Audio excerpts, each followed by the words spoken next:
Okay, let's talk about the menstrual cycle and how to offset some of the symptoms that come along with it. Now, disclaimer, yes, I have a penis, so I will never know how it feels, but it is probably one of the most important biological processes because it's responsible in preparing the female body for pregnancy.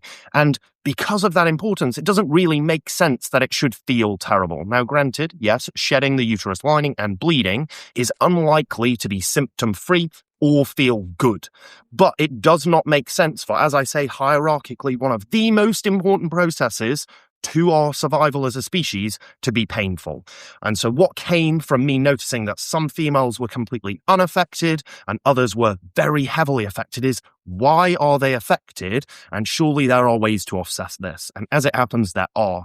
Today, I'm just going to start by breaking down and trying not to mansplain the menstrual cycle. So as I said, it's a pretty important thing, and it is basically governed by 4 primary hormones. 2 that are produced in the ovaries, estrogen and progesterone, and 2 that are produced in the pituitary gland, LH and FSH. Now, during the cycle, these vary and they have certain functions that drive both the important things to do with uterus lining growth, uterus lining maintenance, and then the shedding of said uterus lining, but they also have secondary effects that drive a lot of the symptoms that people experience, positive or negative. Now, I broke down the menstrual cycle into 4 main phases in my head so that we can better understand what should be done at which stages of the menstrual cycle to feel better. The first is what I coined in my head as basically this hormone-devoid bleeding phase. It is a little bit vulgar, but you'll come to see why I've described it that way.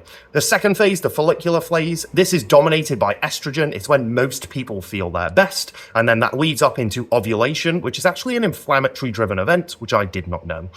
The final phase is the luteal phase, which is characterized by progesterone dominance. It rises and then it falls, and the latter half of that is governed by this massive rise in prostaglandins. All of those will come full circle, and we'll explain what each of these hormones drive physiologically and how to offset any of the symptoms that you do not want to experience.